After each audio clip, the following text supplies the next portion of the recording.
Press കട്ടുണ്ട്. ഇപ്പോൾ ഇന്ന് അവരെല്ലാം കൂടി വന്നിരുന്നു, MLA മാരൊക്കെ ഉണ്ടായിരുന്നു. ശാശ്വതമായൊരു പരിഹാരം കാണാനുള്ള കാര്യങ്ങൾ അവർ നോക്കുന്നുണ്ട്. അങ്ങനെ അവർ ശാശ്വതമായൊരു പരിഹാരം കാണാനുള്ള പ്രപ്പോസൽ കൊണ്ടുവരികയാണെങ്കിൽ ഗവൺമെൻറ് അതിനുള്ള എല്ലാവിധ സപ്പോർട്ടും കൊടുക്കാം എന്ന് പറഞ്ഞിട്ടുണ്ട്. അതായത് അവർക്ക് അവിടുന്ന് മാറ്റി സ്ഥാപിക്കുക, അല്ലെങ്കിൽ ഡീസെൻട്രലൈസ് ചെയ്യുക, അല്ലെങ്കിൽ കൂടുതൽ സ്ഥലമെടുത്ത് ഫീസിബിളായിട്ടുള്ള സ്ഥലത്തേക്ക് മാറ്റുക തുടങ്ങി കുറേ ഓപ്ഷൻസ് ഉണ്ട്. ആ ഓപ്ഷൻസ് അവർ നോക്കുകയാണെങ്കിൽ അതിന് ഗവൺമെൻറ് എല്ലാ സപ്പോർട്ടും കൊടുക്കാം എന്ന് പറഞ്ഞിട്ടുണ്ട്.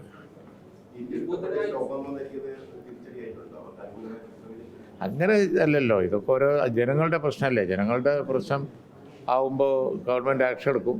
അതിലെന്തെങ്കിലും സാങ്കേതിക പ്രശ്നം ഉണ്ടെങ്കിൽ കോടതി ഇടപെടും. കോടതി ഇട്ടപ്പോൾ അതിനുള്ള പരിഹാരം കാണും. അപ്പോൾ ഏതായാലും ഒരു MLA മാർ ജനപ്രതിനിധികളൊക്കെ മുൻകൈ എടുത്തിട്ട് യോജിച്ച് ഇപ്പോൾ ഇത്തരത്തിലുള്ള പ്രോജക്റ്റും അതിൻ്റേതായ ഇമ്പോർട്ടൻസ് ഉണ്ടല്ലോ, യോജിച്ച് പ്രശ്നത്തിനൊരു പരിഹാരം കാണാൻ വേണ്ടിയുള്ള ശ്രമം നടക്കുന്നത്. ഏതായാലും ആ പ്രദേശത്തുള്ള ആളുകളെ ഈ കാര്യത്തിൽ ഇനിയും വലക്കാൻ ബുദ്ധിമുട്ടിക്കാൻ കഴിയില്ല എന്നുള്ള കാര്യത്തിൽ എല്ലാവർക്കും യോജിപ്പെട്ടു.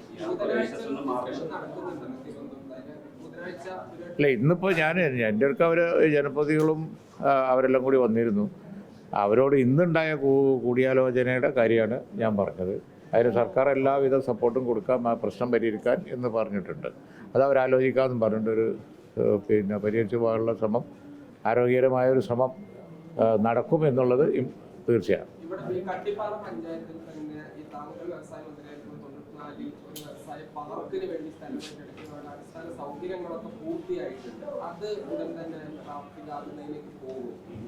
അല്ല, അത് ഇപ്പോൾ പാർക്കുകൾ ചില ഇൻറ്റീരിയർ ഏരിയയിലൊക്കെ ചില പാർക്കുകൾ കിടക്കുന്നുണ്ട്.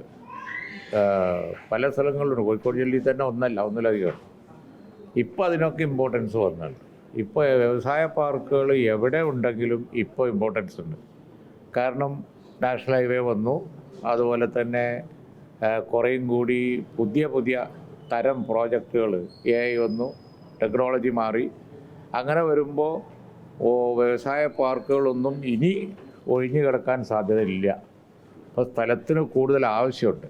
ഇപ്പോൾ കഴിഞ്ഞ ആഴ്ച മുഖ്യമന്ത്രിയുടെ അധ്യക്ഷതയിൽ ഞങ്ങൾ യോഗം ചേർന്നിട്ട് കേരളത്തിൽ ശരിക്കും പറഞ്ഞു കഴിഞ്ഞാൽ ഇൻഡസ്ട്രി സോൺ തന്നെ വേണം. പഴയ കൺസെപ്റ്റ് പോലെ 100 ഏക്കർ അതുപോലെ പോയാൽ പോരാ. ആയിരക്കണക്കിന് ഏക്കർ പോർട്ടിൻ്റെ അടുത്ത്, എയർപോർട്ടിൻ്റെ അടുത്ത്, അതുപോലെ ഈ നാഷണൽ ഹൈവേ, വലിയ നാഷണൽ ഹൈവേ ഉണ്ടല്ലോ, അതിലേക്ക് ആക്സസ് ഉള്ള വലിയ ഇൻഡസ്ട്രി സോൺ തന്നെ ഉണ്ടാക്കാനാണ് ഗവൺമെൻറ്റിൻ്റെ പരിപാടി. വലിയ ഇൻഡസ്ട്രി സോൺസ്, അതിൽ ലോജിസ്റ്റിക് പാർക്കുകൾ, അതുപോലെ തന്നെ ടെക്നോളജി ഇമ്പോർട്ടൻസ് ഉള്ള പ്രോജക്റ്റുകൾ ഒക്കെ ധാരാളം വരാൻ സാധ്യതയുണ്ട്. IT-യിലും അതുപോലെ തന്നെ AI-യിലും ഒക്കെ ബേസ് ചെയ്ത് പ്രവർത്തിക്കുന്ന ഒരുപാട് ടെക്നോളജി പ്രോജക്റ്റുകളെ സാധ്യത പുതുതായിട്ട് വന്നിട്ടുണ്ട്. നേരത്തെ നമ്മൾ വിചാരിക്കുന്ന പോലെ പുകക്കോയിൽ ഫാക്ടറികളല്ല, കേരളത്തിന് അനുയോജ്യമായ തരത്തിൽ പെട്ട. ഇപ്പോൾ സെമി കണ്ടക്ടറിനെ പറ്റി കേന്ദ്ര ഗവൺമെൻറ് ഒരുപാട് ഇമ്പോർട്ടൻസ് കൊടുത്ത് പറയുന്നത് കണ്ടില്ലേ. അതിൽ ഒരു ഓഹരി നമുക്കും കിട്ടണം. നമുക്ക് കിട്ടണമെന്നുണ്ടെങ്കിൽ നമുക്ക് സ്ഥലം വേണം. ആ ഒരു ഇൻഡസ്ട്രി പാർക്കും ഇനി ഒഴിഞ്ഞു കിടക്കാൻ സാധ്യതയില്ല എവിടെയാണെങ്കിലും. അതൊക്കെ പ്രാവർത്തികമാക്കാനുള്ള പ്രോജക്റ്റുകൾ വരും.